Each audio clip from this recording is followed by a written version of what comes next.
Well, slap some pine tar on my first base mitt and call me Wally Joyner. It's episode 126 of the podcast. Barry Zito throwing those tunes at us. They're so good. Listen to that song. It's called Ballpark Kids. He's got some other incredible songs as well. Appreciate you, Barry. The boys are here and we're rocking. We had a great guest last week. I hope you listened. She is amazing. And Miss Linda just wrote an incredible book that you got to go get. Take back the game. And then listen to that pod and send it to everybody who's uh, creating a toxic world in this beautiful thing we call youth sports. We're talking shop, Coach Chop, Coach Flick Money, Coach Ballgame here. Let's go top left. Beard, headband. How's the pups? How's Arizona? Chopperoo! Man, really good. Had an incredible weekend. We had two of our 10U teams playing in the same tournament. So 10U's out there rocking it. And we got to play each other on Championship Sunday, which was special. I mean, that was so incredible.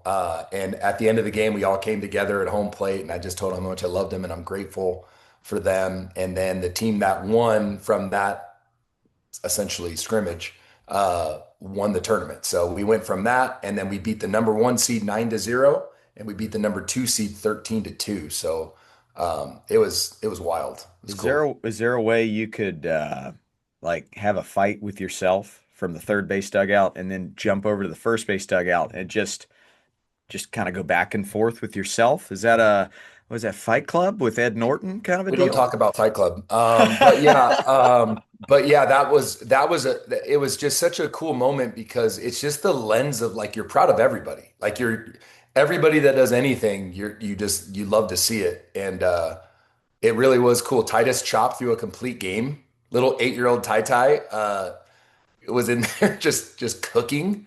Walked one batter through 4 innings, and yeah, so it was really cool. And then we've talked about this, but that other 10U team is really a 9U. They're little guys, and so they're playing up because they've earned it. And so they played a great ball game too. They played us close. That was our closest game of the day. That was 10-8 was the final, and then like we talked about, then we went to the one seed and smashed them, and the two seed and smashed them. And so I always go through and I do like a breakdown of the weekend. I rewatch the games and do not have I had about 30 pages of notes. It's 24 font. So if you reduce the font, it's less. I just Yeah. can't see. I'm blind as a bat. But it was really cool. I ended it by just thanking our parents and just letting them know, heart to heart from our program that we won a championship on the field, but it's changed championship caliber in the stands as well. And so I loved hearing them because if you rewatch the game, you can hear the stands. It's encouraging.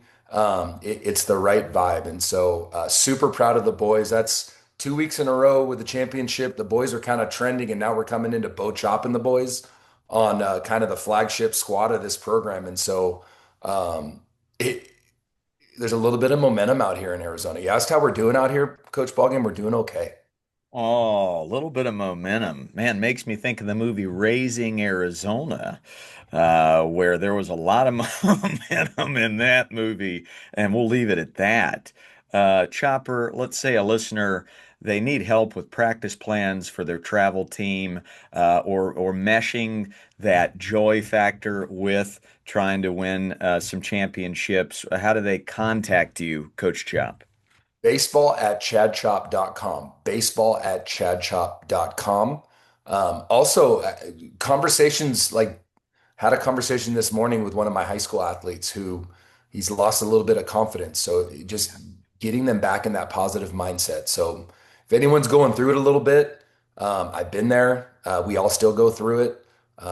Reminding folks that our thoughts don't control us. We control our thoughts. And if you have a negative thought, take a deep breath, dismiss it, and replace it with a positive thought. But yeah, it's all things encompassing, trying to get back in the moment and dominate the moment. So if you need help, reach out to me. But yeah, that's where we're at out here in the desert. Wow. Coach Flick Money, well, we've had some incredible times together on the road this year. And we've got another one coming up in the Bay Area, Oakland, San Francisco area. Can't wait to rock that out. That'll be October 18 and 19. Oh, hello. Then we'll hit Texas, LaGrange style in mid-November. We have been discussing a really cool thing that's coming out on the Coach Ballgame University platform. Tell the listener what's cooking, and it'll be a live drop, and we'll record it later this month. This will be later in October. What do we got? Hi, Coach. Uh, really, by popular demand, we are we've put together a spotlight course. It is called AKA Coaching.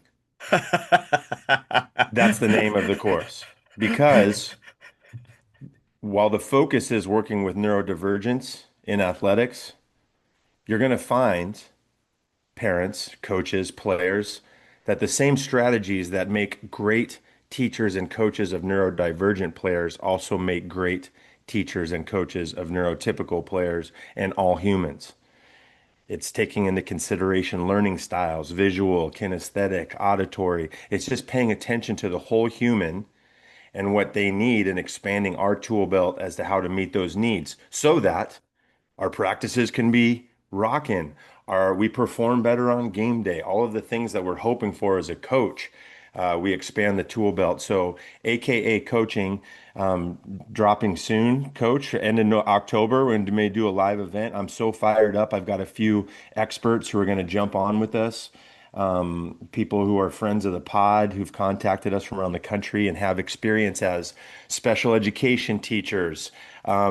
Marriage and family therapists who work with families who have neurodivergent children, people who are out there in the world, really have their skills sharpened around best practices. What are the best practices right now? What does the evidence say? What's working for families and coaches and teachers? And so I'm so excited to get this information to our folks, Coach.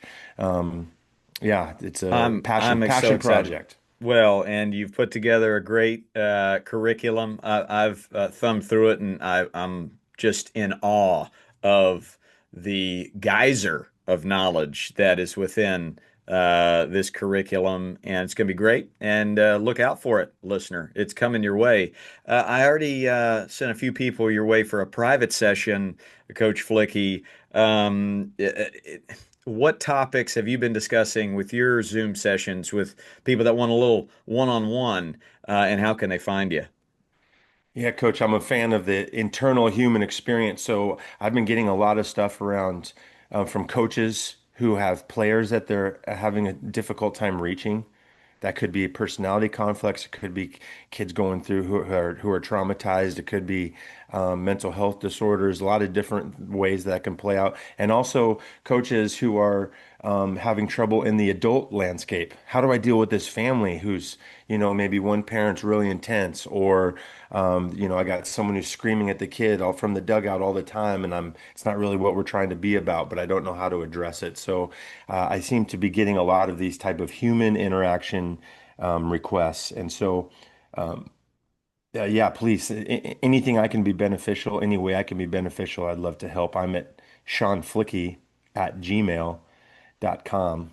I have submitted an application to chadchop.com to get an email on that domain, but Mhm. as of yet, email has not been returned. Pending. But I'm hoping for good things. Pending. Yeah. Pending. There's a dot dot dot. Yeah. In the Sean queue. Flikke, Sean, Sean Flikke, two Ks, Flikke at gmail.com. We hit as many listener questions as we can each episode here. That's what we do. We have a roundtable discussion to make youth sports better. Today's four questions involve coaching my own kid, hitting struggles, toxic coaching styles, and toxic league board members. These questions brought to you by our one and really only sponsor, Warstick, baby. Discount code Attaboy10 if you want any kind of baseball equipment. Warstick. They're cool. They're snazzy. Jack White's pretty good at playing music. Ian Kinsler's pretty good at playing baseball. Ben Jenkins, friend of the pod, he's been on. go listen to those episodes with those guys from way back here on the pod to find out who they are. But we love Warstick, and I mean, when you shake the hand of Ian Kinsler, it feels like firewood, but more importantly, it smells like firewood too. Hey, Yes, Coach Flicky, what's the worst? Some of the kids that I Bone coach, saber. the bone saber. That's the one. the Bone Whew. Saber is dialed in. They've got a brand new bat that just came out. Go sniff it out. Take a look at it. They just sent me one, so I'll do a post on it, friends. But yeah, Attaboy 10. Get a little discount. Hum baby. Um, ready to go? Ready to dive into some topics here? Born ready. Bang. Thank you for submitting these questions, folks, on my DMs. By the way, shout out Coach Grace. She's been uploading these episodes recently. She's been putting out reels on social media as well to get the word out. And she's been kind of like Deion Sanders covering a wide receiver. She's been covering, playing defense on all these DMs and really bringing them to the forefront so we can chat about them. Coach Grace, atta girl. Atta Um, girl. my daughter's softball team, and I find myself as the coach on my daughter's softball team, and I find myself being the hardest on my kid. I know it is natural to do because at every tournament I can tell which kid belongs to which coach. The problem I'm having is it's ruining her confidence. How do I find a balance of toughness to make her better and the gentleness I may have with other players that we are developing? The last thing I want to do is make her hate softball, but I also know her potential. Thanks in advance and love the pod. So, I did an episode. I did a reel this past week with my daughter, and we were out at the driving range. Go watch it because it is. I just stole it from at least 10 different dads that I've overheard, whether at a batting cage, at a basketball gym, at a golf course, where I can just tell the dad doesn't realize what they're doing. They think they have the best intentions, but it's every swing. They are sucking the life and the love out of the game from their kid. So, Flick Money, let's start with you here. First of all, self-reflection salute, vulnerability salute, like he gets it, like he understands. At least he kind of gets outside of himself and he's realizing, wait a second, I might be going overboard here. What do you got for this softball dad? So, first of all, what you have is a skill. You're a really good noticer. I'm speaking to this coach now and dad. You're a really good noticer. You're noticing all the things that could be better or that opportunities for improvement. And that sharp eye, that's a skill. And it's a great skill to have as a coach. What it sounds like where we need improvement is what do you do with that information? Once you've noticed it, what do you do with it?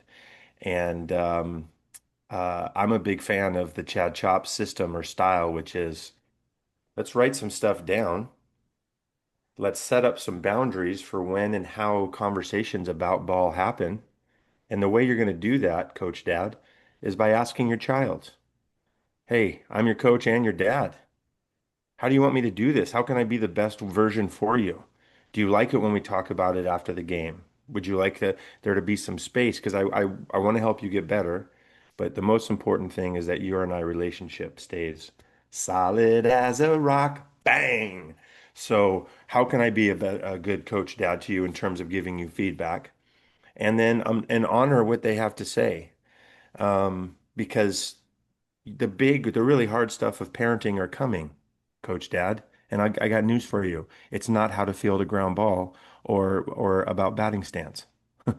The big stuff is coming in 2, 3, 4, 5 years when some decisions are going to be made by your child out in the world. Keep the relationship beautiful for that time. Keep it solid for that time. Make it an open channel 2 ways. Because if you waste all these parenting bullets in the holster now on they're only going to listen to you so many times. And if you're wasting them on base or softball, I worry what it might look like at 16. So keep the relationship strong, keep it a two-way street. Ask her what she needs, what she wants.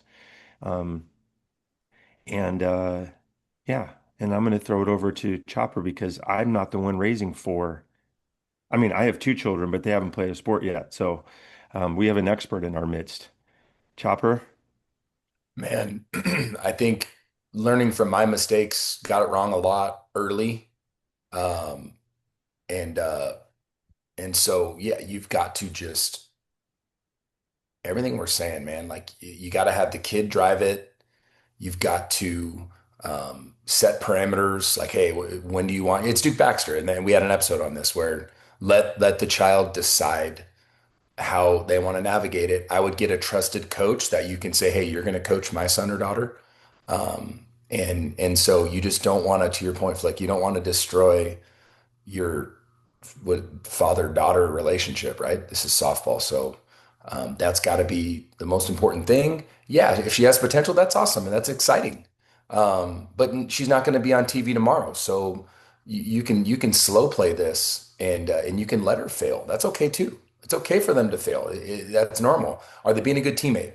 Are they bringing energy? Do they have good effort? Are they curious? Do they have good body language? Are they respectful to their opponents and the umpire? Like all the things that matter in life that are going to set them up for success. Those are the areas that you can be a little bit more intentional on. But as far as, making solid contact and all the other stuff, like I'm not saying it doesn't matter, it does, but like you can do it in a way where no one should know which one is yours, right? No one should know who your daughter is. And I still get that wrong sometimes, but I'm way better. And so that would be my advice. Find a trusted coach that when you feel those emotions that we feel sometimes as dad, where you're going to, oh, my tone's going to be wrong and I'm going to do this wrong. Hey, Flick, can you go talk to, for me, it's Bo. Can you go talk to Bo? Just, you know what to say. Go get him. I have Coach Will with me where Uncle Will's going to go love on him and do it the right way and get the point across without me damaging our relationship. That's it. Yeah, this dad is definitely worried that this kid's full potential won't be reached, and that's the stem of the genesis of the anxiety. That's got to be the pass off, professional pass off to somebody else. This girl's dance teacher, this girl's math teacher, this girl's aunt that she highly respects and will take the note of, you know what, you're not working hard enough to achieve this goal. That way you can continue to be their champion and their cheerleader. Also, what I notice with dads is they say the right thing, but the kid doesn't hear the words. They just feel the tone. So it's have fun, relax. Meanwhile, you're having a panic attack while you're saying these words. So it's way more about the tone, the body language, your vibe. So really assess that. Learn how to breathe, moms and dads. Really count the seconds. Yeah. How can you ask a kid to not overreact? Meanwhile, you're overreacting or you're throwing a fit. Don't throw a fit. Meanwhile, you're throwing a fit, telling them not to throw a fit. So they really pick up on our all of those feels, and I think that's a key component of it as far as continuing their love of the game and their love of hanging out with you, as Flick Money talked about, is controlling your own vibe. And those of us who have daughters can tell you girls are even more dialed in and attuned to your body energy, your tone of voice. They're so good with the emotional, the more, I should say, just more aware of the emotional energy. Um, the anxiety that your child's not going to reach their full potential. I'm going to say this as clearly as I can. Her love of softball is going to be what determines whether or not she reaches her full potential. If she loves it, and you're looking at three guys who loved it, who would gnaw on someone's calf to get to get extra ground balls Or or an get more animal. BP or yeah, if we needed to, like Robert De Niro from Cape Fear style on the bottom of an axle to get to a double header 4 hours away if my family couldn't take me. I loved it so much. So what's going to promote her love of the game? Her love of the game is going to be determined by how much fun she has, herself seeing, her watching herself grow and get better and improve, her having fun with her teammates in the dugout. So this is why your emotional energy, how you're interacting with her, all it can do, what we really want to do is just create the conditions under which she can fall in love with it in the experience, and we don't want to be taking away from it with the negative, critical, sharp tone.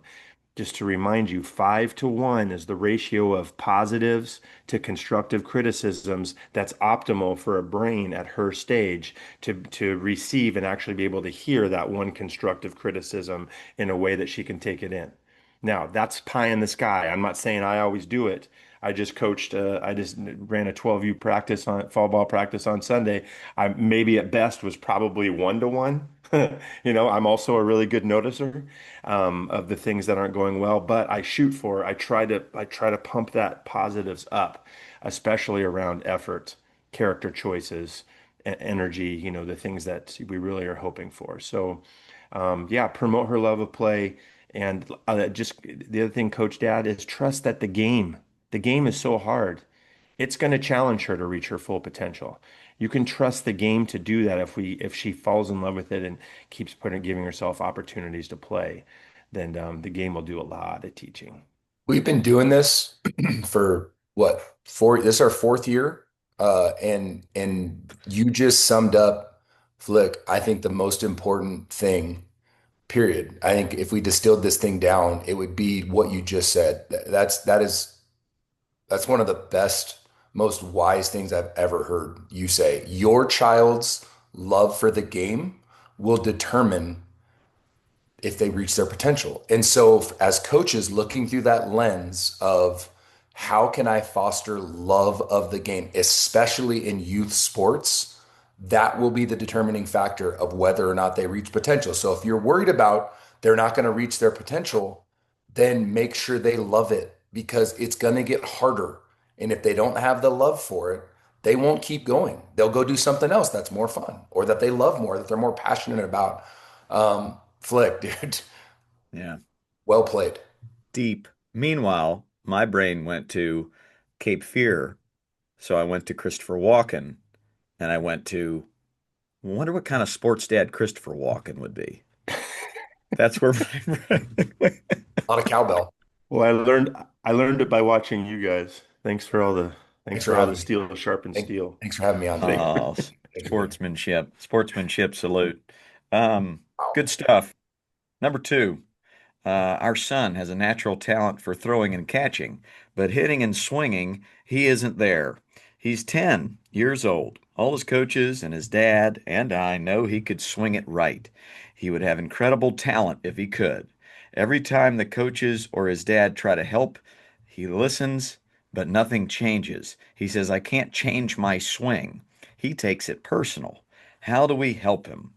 I feel like you would know. So, um, interesting. 10 years old. The coaches and the dad seem to know how to fix this hitting slump, but the kid either acts like he's listening but doesn't or is not listening whatsoever. No change here. Um, interesting. Let's go to Flick Money once again. Lead us off here. Whew, 10. 10 is kind of where we start, 10's kind of a age we've talked about a lot here, which is kind of the transition from um, pure joy developmental. And now the competition piece is starting to get in there, competing for roster spots, that kind of stuff.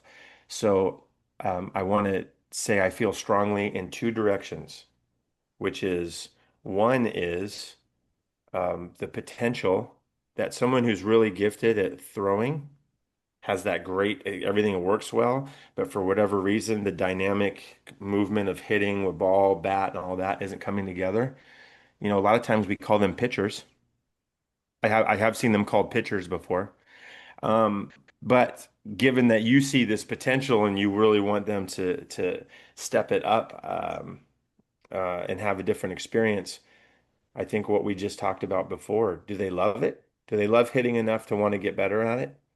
Do they love it enough to want to go when they'd rather be doing something else maybe and go hitting the cages.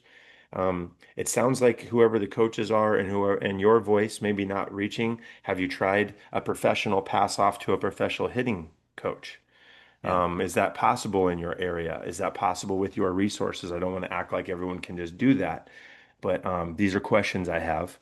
Um, and another thing to check is it's also possible, we have vision. We get our vision tested 2020 being, 20 feet, can we see it? But dynamic vision, ball moving at high speeds, there's a everything has evolved. There's a way they can test and see how's your child seeing the ball? Because that could be another factor, and I want to honor that. Might be something to look into. But Chopper, um, I feel like I need to flip it 6-4 to Chopper. Where are you at on this one right here at 10 years old? Yeah, first of all, check in on his mental, right? Hey, what are your thoughts? Like, are you expecting a good result? Are you nervous? Is there fear based? Are you trying too hard?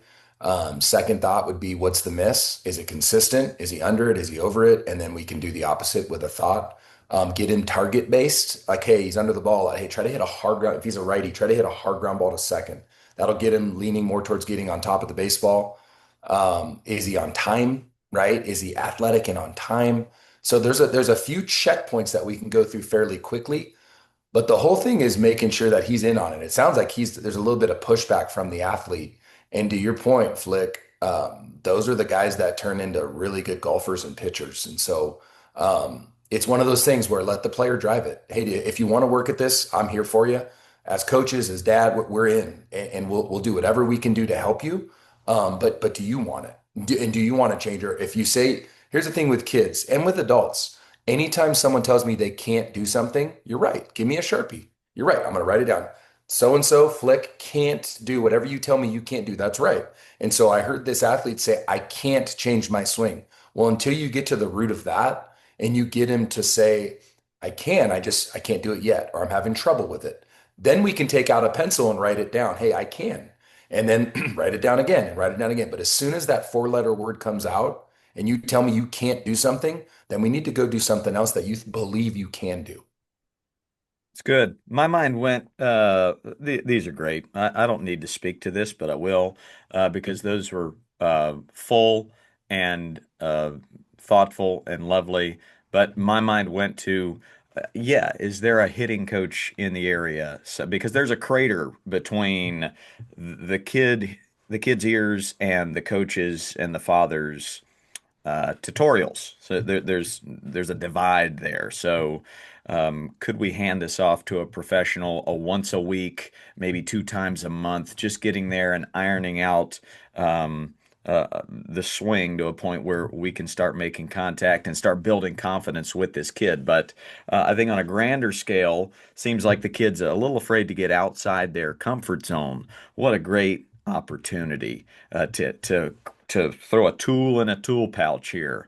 I'm a routine based kind of guy. Anytime something feels new, anytime Mrs. Ballgame challenges me to try this new thing, whether it be using a different form of email or something, let's put the golf clubs in a different part of the garage. I'm like, whoa, hold the phone, buddy. That's not the routine. But maybe this kid is that way. And if you provide a few tools of, hey, I know it's scary to try something outside the comfort zone, but down the road, that's really going to come in handy if they can be malleable, dexterous when it comes to their routine. So, yeah. Anything else, boys, on that one? I'll say this. I had this conversation with one of our athletes. Shout out to Vito Faraci. Shout out. Dude, he went off over the weekend and he's been grinding. And I mean, I'm talking multiple extra base hits, extending rallies. He's in the 9 hole flipping over the lineup and he drove in. I think he's leading our team in RBIs right now. And this is an athlete that's had to grind and get after it. And so I told him after, I gave him a big hug and I said, I'm so proud of you. And I'm always proud of you. I love how you work. And I'm just proud of you that you got to see some results. And so that that makes me so happy because you've learned a life lesson. If you want something, work towards it, and you can do anything, right? So like that's the cool thing for me, for us as coaches, when you see that, like, this kid's been working super hard and stayed positive. And he had a little bit of a barrel dump issue, and he's worked super hard to get on top of the baseball, and he's smashing balls to right center on a line. And it's just, you learn in life, hey, if something's hard, if I just don't give up and I work as hard as I can towards it, I can do anything. And that's going to translate off the field. Get into the workplace. You got to change a new email. You got to move your golf clubs. If you put your mind to it and you're not limited by, like, I can't do that, or that's hard, or that doesn't feel comfortable. If you can push through that, man, like, that's where greatness is, on the other side of that. And so, so proud of Vito. I know they're faithful listeners to the pod. His dad, Vito Senior, listens. I'm really, really proud of them, as a family, a very loving family, supportive for their boy. But yeah, Vito Faraci, bro. Golly, Well, what a name. bro, Jeez. bro. Improvement salute right there. That is not 6'7". Well, that was improvement salute. So 6'7" Seven, is eight, like nine. mid. It's Oh, more of seven, a eight, like what is greatness these days? What are the kids saying for like elite? Oh nine. snap. That Riz? was lit. No, Still no. Riz? Riz? I don't. Lit. They That's shorten so everything, lit. so it's probably just gruh. Gruh. They shorten It's everything. That's gruh, bro. That's that's gruh. gruh. That's E. That's E It's, late. Um Now, Flick Money, you're on the mutie. Oh, it's good, because I was wasting words. Growth mindset. This is what's embedded in this question, coach. Chopper's so smart to hone in on. I can't change my swing is actually the little ego that we all develop as a way to defend our sensitive selves in the world, is feeling the need to defend itself against the attempts to correct the physical problem. Now, that could be unskillful communication on the part of the coaches and the dad, or it could just be inherent in this child that, like, the failure is hurting me, and in order to protect myself, I'm now making this thick candy shell of I can't change this. This is, and so regardless of the source, there has to be a break open in that growth mindset for this to change. I can be a great hitter if I'm willing to work a lot, Vito style, Vito Faraci style. If I'm willing to work and put in the time and energy, yes, I can. And so that's where I would start here.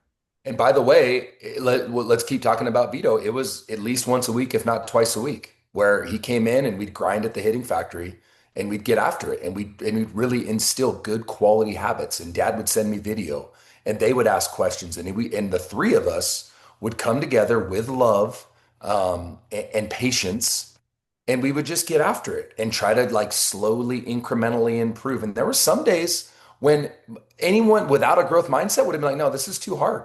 But Vito just was like, all right, bet, let's go. I'm gonna keep going. I'm gonna keep going. Now he's catching too, dude. So it's like, you unlock potential when you're not afraid to fail. Sidebar for any private lesson coaches, I did it for a decade and I can like it was yesterday, remember pushing a kid. I saw the potential, pushing them to get to a certain arm slot so they can actually improve on their pitching.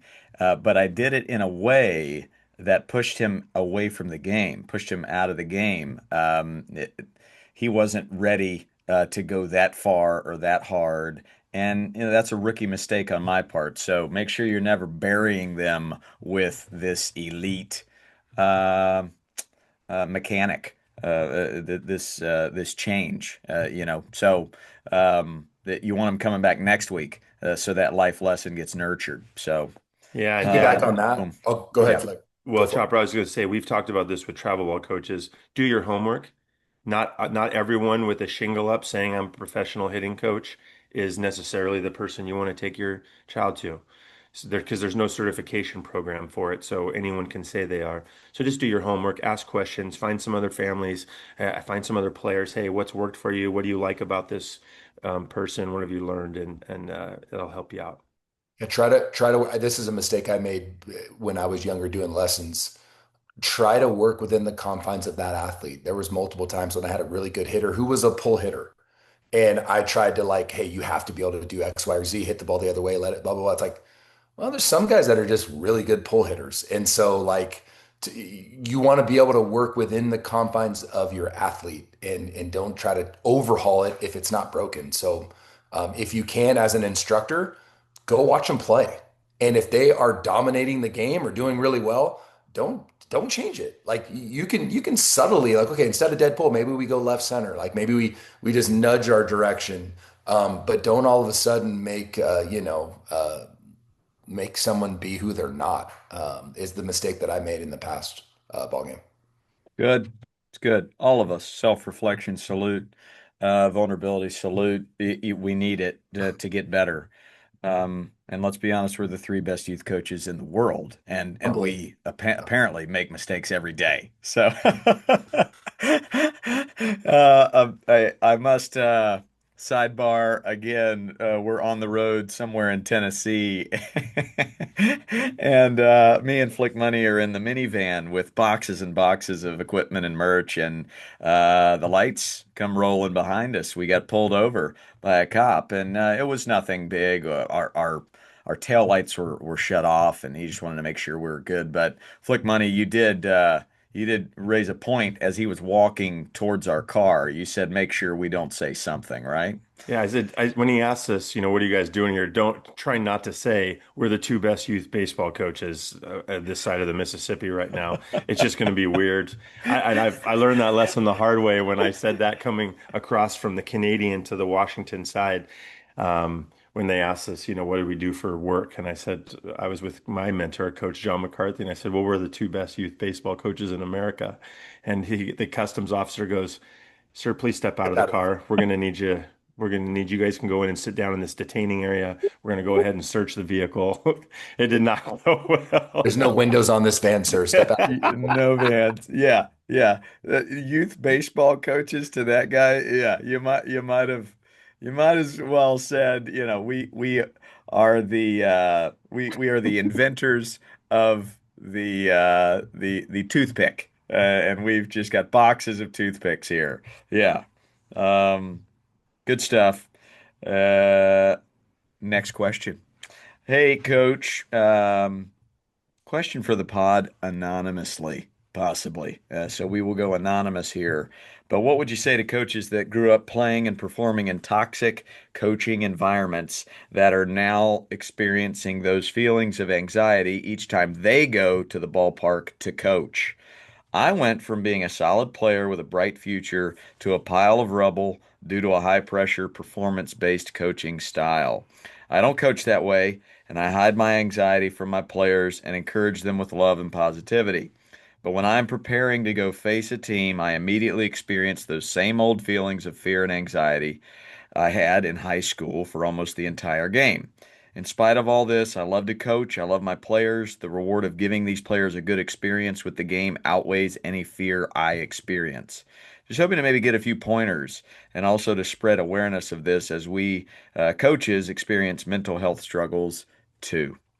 Um, well, just double vulnerability salute for expressing this. The insight with these questions lets me know half the battle is done and behind you. Well done for the self-reflection. But Chopper, we'll lead off with you here as fear and anxiety from the um, from how this coach grew up. I talk about 50-year-old friends who get nervous over putts because of how their dad talked to them 40 years ago. It sticks with you for a long time. So, yeah, how do we approach this one, Chopper? I mean, I feel these similar emotions when it just gets under your skin, when you see that from an opposing coach, but how they navigate umpires, how they navigate their kids, how they navigate interactions with you. And so I would say control what you can control, because if we're bothered by that, we can't control it. And so anytime it arrives, all of a sudden we're out of our element, and we're away from being able to be great. And it's going to affect us negatively. So I would say breathe. I would say really breathe and then really try to focus on the love you can provide to your guys in your group. And then look for those, because remember, we see what we look for. So even in those toxic coaches, there's glimpses of the right thing. And when you see it, say it. Hey, dude, I loved how you spoke to your athlete right there, dude. And this, you might be able to nudge them closer to like, yeah, like, hey, man, your tone was really good right there, man. That was, hey, I like that tone. I'm going to start using that tone more with my guys. I liked what you did there. I feel like he's going to respond better to that. I had an interaction with the umpires over the weekend. You want to talk about youth sports, and we've talked about this where they can't get people to umpire. I had a 14-year-old and a 15-year-old. That was our crew. And so I had an interaction with the 15-year-old. His name is Noah. He was golfing the next day on the Sunday, but this was the Saturday. He was excited because he's getting $50 a game. That's $150. That's a good amount of money to spend on the course. Is his last name Chop? It's not. Okay. I told him I also had a Noah. But we had an interaction. I don't remember the play. I remember the interaction after it with him. He got, and listen, this is in between innings. This is calm. This is just me talking. And it got to a point where he got really defensive. And I said, hey, Noah, I'm here to help you. You're a kid just like the kids I'm coaching. I'm just trying to help you. I'm in your corner. I'm supporting you. I'm just trying to help you for the future. I'm not attacking you. And so his guard came down, and and that's when we got to start talking about golf and all these cool things. But there's so many things that could have went wrong if I wasn't looking for where can I be loving the other team. Dude, they're obsessed with getting the batter's interference call on a steal of third base. That's their thing. They get it called like 7 times a game. And so helping the umpires with that too, of like, hey boys, like you understand that you don't have to make that call, and you can warn an umpire, you can warn a manager, me included. And if you warn them, they can't say anything anymore. So I said, I feel bad for you because you've got other adults that are attacking you and your kids, and you're going to default to like respecting authority in an adult. And so just trying to help them navigate that, help them slow the game down because Noah was a kid who, great kid, but he would like make the call before the play happened. And so I was just encouraging him, like, hey, dude, when the play happens, let it happen, let it process, take a deep breath, and then make your call. Just trying to help them. But it was cool. If I didn't have those tools of breathing, of looking for an area where I can help and encourage, I had great conversations with this staff. If I wasn't looking for that, I would have been really frustrated, like this questionnaire. It would have been, I've been there. And so breathe, look for areas where you can encourage the other coach, you can encourage the umpires, you can love on the opposing fans. And if you do that and you stay out of your own way and you look to serve and love, then it'll really lessen the blow of that interaction. Man, a lot there. There's A a lot there. I went in a first of lot. Yeah, all, sorry. I went in a lot. Thanks for but having me today. no. Thanks for having me Well, on, it dude. made great job. See you later. So, but I think that 14 and 15-year-old are in a tough spot. We don't have an adult umpire there that they can be like, hey, should I be respectful to this guy? He's yelling at me. So that's an interesting world to navigate. Good on you for sniffing out what the other side was doing and going, I'm going to take the high road. Flick money. Let's pass it over to you there. As I mean, this is the meat and potatoes of our podcast is dealing with toxic coaches. Yeah. I'm gonna just piggyback on what Chopper said. I love saying you're talking about finding ways to encourage other people. So I'm going to get specific and say, when you're aware that your own fear and anxiety are up, how about saying the things outwardly that you wish someone would have said to you? And so you're actually saying them to that wounded kid inside of you, but you're actually turning it into what I would call medicine or just verbal encouragement for the people around you. Hey, I see your effort right here. Appreciate you. That can be to the other team. That can be to that other toxic coach. That can be to your own players. But just being really specific, say the thing that you wish someone had said to you. That's huge. You're now you're working on multiple levels. You're doing your own healing work. You're encouraging. You're building a space that your kids get to thrive in, that the other team and even maybe their toxic coach get to experience, whether they're conscious of it or not. Love that. And the other thing that I've used as someone who experiences fear and anxiety, I have, been traumatized when I was young, and I have mantras. I have things that mantra is like a phrase or something that you say over and over and repeat to yourself that works for you. And one of mine, I actually have it tattooed on my forearm. It says, I love you, keep going. And I say that to myself when I get in hard spots or when I feel those feelings are so big and I'm starting to swim a little bit. I say to myself, it's really grounding for me. I love you. Keep going. And so find your personal saying or statement or mantra that you can lean into to remind yourself how important you are and how important you are in that space so that those feelings don't become the lead story. They're there, but they don't need to be the lead story. Your presence, your power, your healing, that's all great stuff. And thank you for stepping into coaching. Even Absolutely. even this staff that was a little toxic because of the vibe that we set, where like every single time a catcher makes a good stop or a pick, I say great play to the opposing catcher every time. Hey, pick it like a booger. Hey, great play. Hey, great stop. To your point, Flick, when there's toxicity coming from the dugout on an opponent, if I'm in the vicinity, like if I'm coaching third and the third baseman makes a mistake, I'll whisper exactly what you like. Hey, dude. Hey, you're all right. Hey, that was a great effort. Hey, get the next rep. You got this. Hey, take a deep breath. You're good. Hey, you're good. You got this. Hey, don't worry about it. Hey, shake it off. Hey, I can't wait to see how you respond. And so, um, even that group over the weekend, there was a point where one of our kids made a play and he parroted what we do. He said something positive to us. And so, like, just like that, dude, you create the environment you want to have and you can affect toxic folks in a positive way. Remember why they're toxic. They're scared. They have fear. They're embarrassed. And so if you can diffuse all of that, like you give yourself a chance to have a better experience. The kids, more importantly, a better experience. Yeah.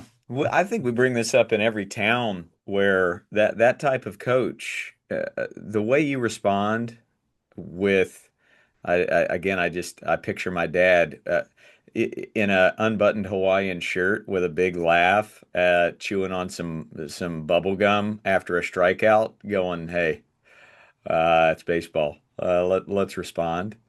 Simple as that. Like the other coach is like, "Why the heck is that coach not going crazy right now? Why are they not upset at that kid for striking out?" And you put a rock in their shoe. So even where you said, "Can't wait to see how you respond. Can't wait to see how you respond. Can't wait. What an opportunity." Some coaches say those words, but they are a nervous wreck while they're saying those things. And so the kid still feels this anxiety. So just uh, good on you, coach, for just being aware and being honest that the trauma you went through, it rears its ugly head again now as a coach. And with the mantra, with the breathing, as Chopper said, and just the self-awareness that, man, that my kids perform better when I am chill and I am relaxed. So, um, boy, did I perform worse as a kid when I saw the shoulders clenching and when I saw that from an adult, boy, I was in a bad place, and there was just too much consequence on the other end of a strikeout. So, continue to be aware of your body language, your tone, and all of these parents that have to win this game. I, I think you can change it with your example, with you leading by example. At the end of the day, they're going to go, "What was I going crazy about?" That guy in that third base coaching box was not going nuts. He was okay with the loss, yet he was still trying to teach these kids how to be great humans. We had a What moment. else? We had a moment on Saturday. So I had both teams there, right? So that means I had four games that day. So I had my group, and then I stayed for the younger group for a game and a half. The lights didn't come on. I had to go because I had to drive. Anyways, I had 4 hours of driving. but there was a spot where we have a legend on our staff. I mean, former scout, multiple state championships as a head coach, coached collegiately, coached professionally, a really big deal. And he's got a grandson on the team, and he's wonderful. He's revered. We love him. We're so lucky to have him.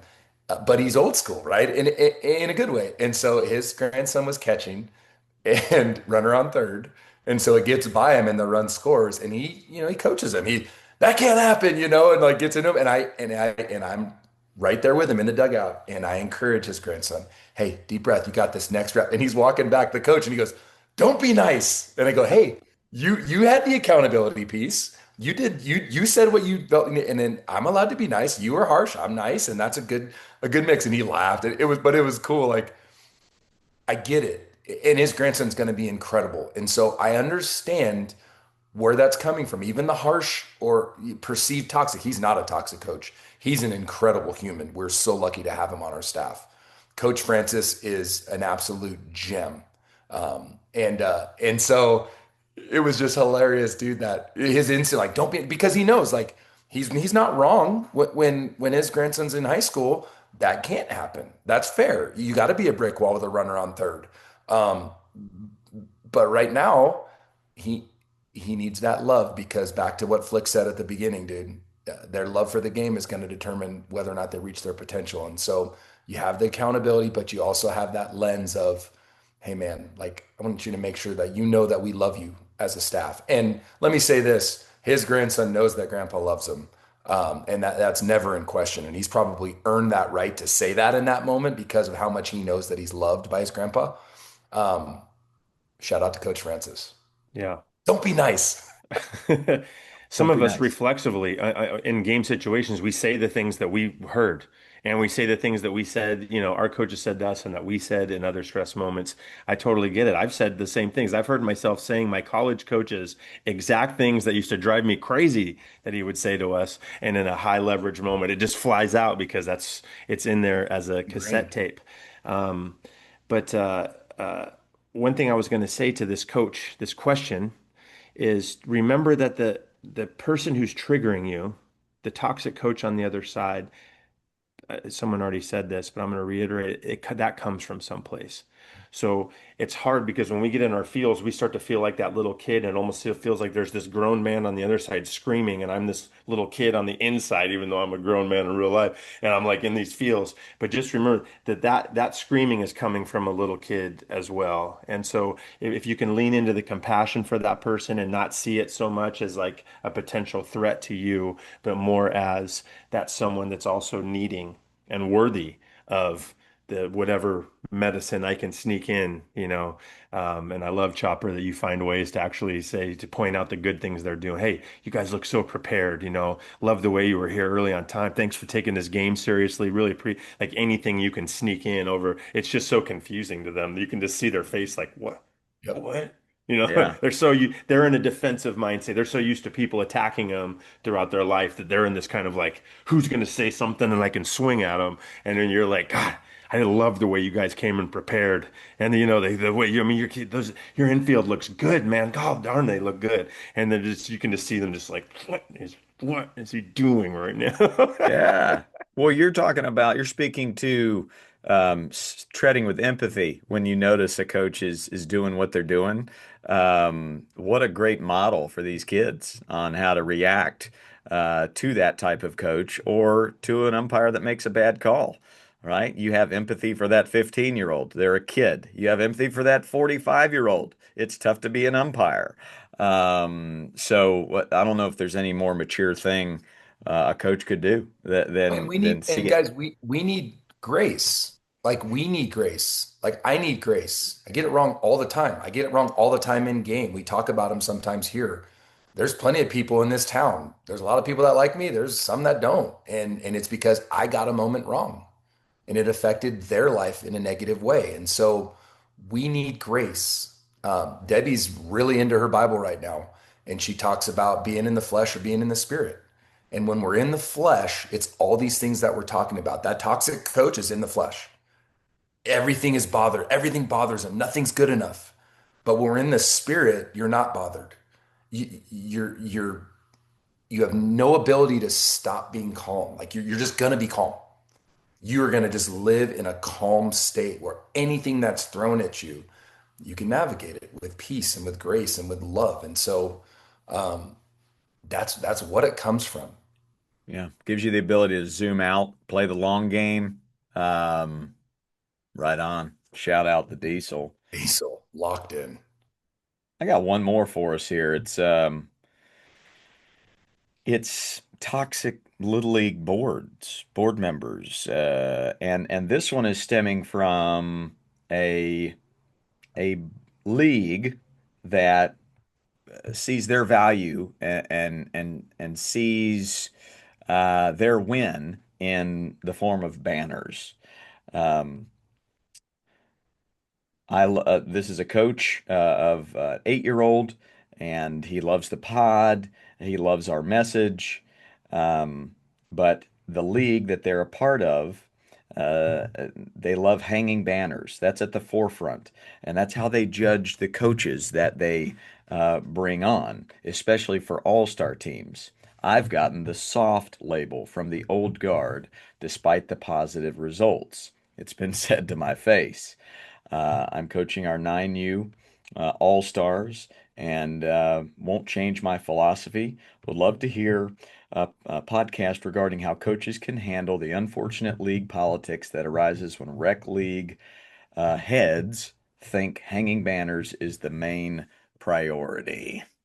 It's good stuff. Good stuff there. Usually we say we're talking about the coach who has this priority, and we need them to be held accountable by the league, by the president, by the board members. We've gotten to meet a lot of great league board members on the road in all 50 states. Coach Flick, I'll let you lead off here. How does this coach, this podcast listener, uh, handle that league? Um, when you were speaking, Coach, what popped into my brain is um, soft. The accusation is that I'm soft, despite the results. So the conversation needs to be guided towards what's most effective, not an ideology. It's not about whose ideas are more right. Let's just look at how are the kids developing better, and even more factually, how are they loving the game more? Because back to our thesis for this show, if they love it, then they're going to find ways to get better at it. They're going to spend the extra time. They're going to play wiffle ball in the backyard. They're going to travel to go to tournaments. They're going to get to batting cages. So, are we instilling a deep love? And if your results to this 9-year-old coach, 9U coach are that they're actually developing better, they're playing better, it's visible to see it, then I'm not sure uh, what the venue is to get in front of that board and just say, I just want to look at, because this accusations or whatever's being the criticisms, I'm open to feedback if it's going to improve the quality of the experience and the development for my children. I'm a growth mindset person. I don't have a fixed mindset about it. I'm not right. I'm a servant. I don't care about being right. I care about elevating my young people that I'm working with up.